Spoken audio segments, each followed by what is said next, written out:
Hello बच्चों, M के study point में आप लोगों का एक बार फिर से स्वागत है।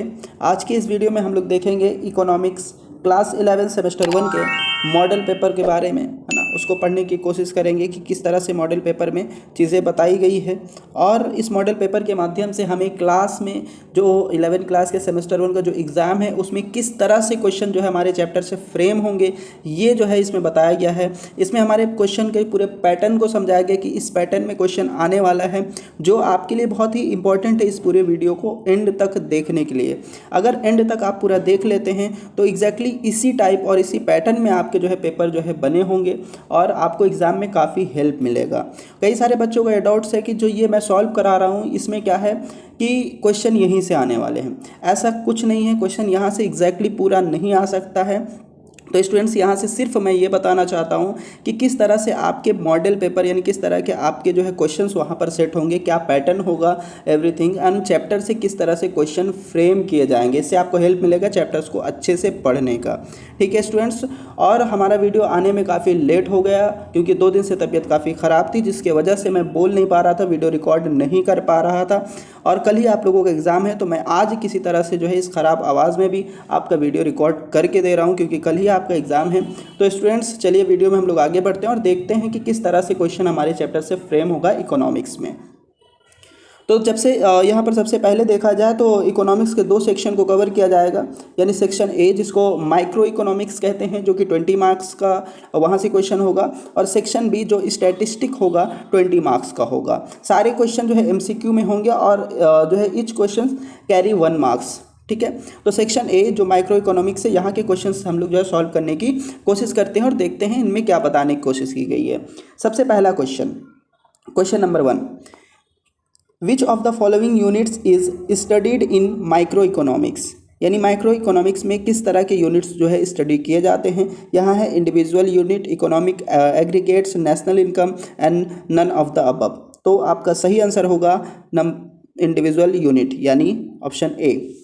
Question number 2, law of demand show a relation between the dash, यानी quantity demand and quantity supply of commodity, income and quantity demand of a commodity, price and quantity of a commodity, income and price of a commodity. तो इसका option C answer हो जाएगा, price and quantity of a commodity. Question number 3, shift in demand means option 3 change in demand due two factors other than on price of the commodity. Question number 4, if the cross elasticity of demand between goods A and goods B is negative, it means, अगर जो है goods A and goods B के बीच में negative means पूछता है तो ये हो जाएगा कंप्लीमेंट्री गुड्स यानी ऑप्शन बी। लेकिन अगर सेम क्वेश्चन में नीचे भी उसी तरह दे दिया और अगर goods A and goods B में, है ना, इलास्टिसिटी डिमांड अगर पूछता है लेकिन वो पॉजिटिव हो तो ये हो जाएगा सब्सटीट्यूट गुड्स। ठीक है students. Question number 6, when the price of product fall 10%, demand rises by 30%, then the elasticity of demand is option B 3. Question number 7, the relationship between price and supply of a normal commodity, option A positive relation. Question number 8, coffee and tea are dash types of goods, complementary, substitute, normal and inferior। तो 8 का answer हो जाएगा substitute goods. Question number 9, price elasticity of demand range between 0 to infinity, when total utility is maximized the value of marginal utility is equal to 0, the law of diminishing marginal, यानी question number 11, the law of diminishing marginal utility is given by Alfred Marshall, यानी 11 का B. Question number 12, in the indifference map a higher IC indicates which of the following, answer होगा higher level of satisfaction. Question number 13, a consumer attains equilibrium when the slope of indifference curve is equal to slope of budget line. Question number 14, why is a consumer spending restricted to budget constraints. Question number 15, the average fixed cost, option A, declines with increase in output. Question number 16, the long run average cost curve is U-shaped curve. Question number 17, which of the following statement is true for marginal product of a firm? Option C, it is decreased with increased. Which of the following statement is true for marginal product of a firm? It is decreasing with increase in output. Question number 18, the locus of different combination of input which produce the same level of output is called isoquant. Return to scale, long run concept. Question number 20, in equilibrium long run average cost curve is envelope of which of the following? Sir हो जाएगा short run average cost curve of all the form. इसी के साथ हम लोग का part 1 यानी micro economics के टोटल 20 क्वेश्चन हम लोगों ने कर लिया है। ठीक है, अब हम लोग आते हैं सेक्शन बी स्टैटिस्टिक्स में, और इसमें हम लोगों का पूरा 20 क्वेश्चन यहाँ से आता है। तो यहाँ पर देखेंगे कि सबसे पहला जो क्वेश्चन है वो क्या कहता है, यानी 21, क्वेश्चन नंबर 21 कह रहा है, in dash sense statistics means a collection of numerical fact plural. Question number 22, इसमें बोला गया है from the following statement given in column 1 and column 2। ठीक है, choose the correct pair of statement. तो यहाँ पर बोला है तो हमको करेक्ट पेयर ऑफ स्टेटमेंट इसमें बताना होगा। ठीक है, सबसे पहले कॉलम 1 में इकोनॉमिक फोरकास्टिंग दिया है, economics activity and homogeneous data and human wants. ठीक है, और कॉलम 2 में unlimited importance of statistics, limitation of statistics and activities undertaken to earn a living. तो यहाँ पर अगर हम लोग देखें तो सबसे पहला चीज़ अगर हम मैच करें, ठीक है, इकोनॉमिक फोरकास्टिंग यानी ए लिमिटेशन ऑफ स्टैटिस्टिक्स से मैच करता है। किससे मैच करता है? लिमिटेशन ऑफ स्टैटिस्टिक्स से। ठीक है, यानी A3 हो गया। उसके बाद इकोनॉमिक एक्टिविटी जो है ये मैच करता है activities undertaken to earn a living, यहाँ चला जाएगा। ठीक है, तो बी का 4। Homogeneous data importance of statistics यानी सी का 2। ह्यूमन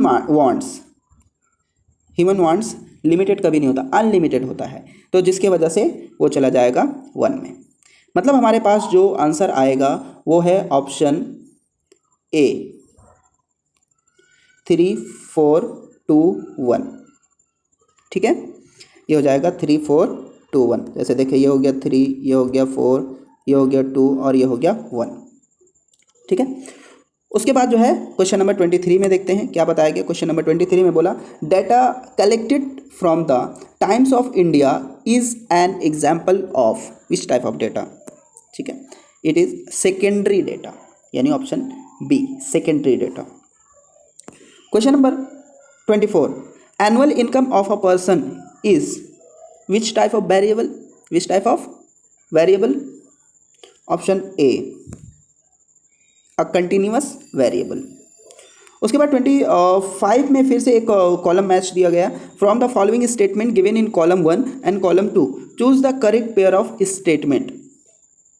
इसमें बोला कॉलम 1 में दिया है textual presentation, tabular presentation, diagrammatic presentation and pictorial presentation. Column 2 में दिया हुआ है data is presented with the help of pictures, data is presented in raw and column and data is presented in the form of text, data is presented with the help of graphs. तो यहाँ पर सबसे पहले अगर हम लोग देखा जाए तो एक टेक्सुअल, ठीक है, प्रेजेंटेशन क्या होता है? टेक्सुअल प्रेजेंटेशन अगर हम देखें तो ये मैच करेगा किस चीज़ से? ये मैच करेगा टेक्सुअल प्रेजेंटेशन, ठीक है, ये मैच करेगा data is presented in the form of text यानी 3 से। तो यहाँ हो जाएगा पहले A3। ठीक है, दूसरा आ जाएगा टेबुलर प्रेजेंटेशन यानी बी का, और ये मैच करेगा data is presented in raw and column, तो टेबल हम लोग को रॉ और कॉलम से ही बनाते हैं, यानी B2, ठीक है। फिर तीसरा यानी C, डायग्रामेटिक प्रेजेंटेशन। इसमें अगर हम देखें तो ये कौन सा होगा, C का 4, यानी data is presented with the help of graphs, यानी जो ग्राफ वगैरह बनाएंगे तो उसको बोलेंगे डायग्रामेटिक, है ना, डायग्राम हम लोग उसी में बनाते हैं। तो C का 4 हो जाएगा, ठीक है, C का 4 हो जाएगा। उसके बाद हमारे पास आता है D, और D है पिक्चोरियल प्रेजेंटेशन, और जो मेरे पास बचा हुआ एक ही है और वो भी है पिक्चर्स फॉर्म में। तो इससे साफ क्लियर हो रहा है कि हमारे पास आ जाएगा D का 1, यानी D 3 4 2 4 1। Question number 26, the most accurate mode of data presentation is tabulation. Question number 27, the class mid point is equal to the average of the upper class limit and the lower class limit, ये हो जाएगा answer. Frequency distribution of two variable is known as bivariate distribution. 9, bar diagram is a one dimensional diagram. Question number 30, if a household spent 70% of his income on food, then degree measures of an angle in the pie diagram will be 252 degree.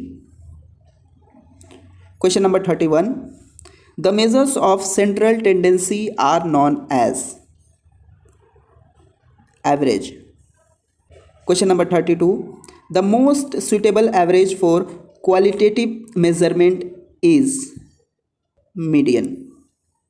Question number 33, which average is affected most by the presence of extreme item? Arithmetic mean, यानी option C. Question number 34, the algebraic sum of deviation of a set of n values from arithmetic mean is 0. Question number 35, the mean of 12 numbers is 24. If 5 is added in every number, the new mean is 29. Question number 36, find the mean of first 8 odd number, 8. Question number 37, read the following statement, assertion A and reason R. Choose one of the correct alternative given below. Assertion A, arithmetic mean is a positional average. यहीं पर पता चल रहा है arithmetic कोई भी positional average नहीं है, मतलब कि आपका ये गलत है। तो यहाँ से आप चूज़ कर लो कि कौन से इसमें आपको सही है। Both assertion is reason are true, गलत, ठीक है। Both assertion and reason are true, ये भी गलत, ठीक है। Assertion is true but reason is false, ये भी गलत। Assertion is false but reason is true. तो यहाँ पर अगर असर्शन फॉल्स दिखाया और रीज़न ट्रू है तो रीज़न एक बार देख ले फिर भी, ठीक है। Histograms and cumulative graphs are used to locate positional average, ठीक है। तो हमारा ऑप्शन जो डी होगा ये सही आंसर हो जाएगा, ठीक है स्टूडेंट्स। तो इस तरह से आप, इस तरह के अगर क्वेश्चन आए तो इसी तरह से आप चेक कर लेंगे। अगर आपको एक का भी आंसर मिल जाएगा तो उसके हेल्प से आप सही ऑप्शन चूज कर सकेंगे। उसके बाद क्वेश्चन नंबर 38 देखें, median is the second quartile. Question number 39, if the data is given in percentage form, the best way to present the data is pie chart. Percentage form में होगा तो pie chart में data को present करना एकदम best होता है। Question number 40 पर अगर हम लोग ध्यान दें तो relative frequency is always equal to 1। इसी के साथ स्टूडेंट्स हम लोग देखें कि हमारे इकोनॉमिक्स में किस तरह से क्वेश्चन हमारे चैप्टर से फ्रेम करके हम लोगों के सामने प्रेजेंट किया गया। बहुत ही इजी क्वेश्चन है बट हमें उसको ध्यान से कॉन्सेप्ट को क्लियर रख के ही करना पड़ेगा, तभी आप कर सकते हैं। तो स्टूडेंट्स उम्मीद है कि आप लोगों को वीडियो पसंद आया हो। अगर पसंद आया तो लाइक कर दें और शेयर कर दें अपने दोस्तों में। और कल ही एग्जाम है और ऑल द बेस्ट, अच्छा ही जाए आप लोगों का एग्जाम, बहुत बेहतर जाएगा इंशाल्लाह, ठीक है। और अगर वीडियो पसंद आया तो लाइक ज़रूर कर दें। चैनल पर अगर आप नए हैं तो चैनल को सब्सक्राइब कर लें। Thank you students.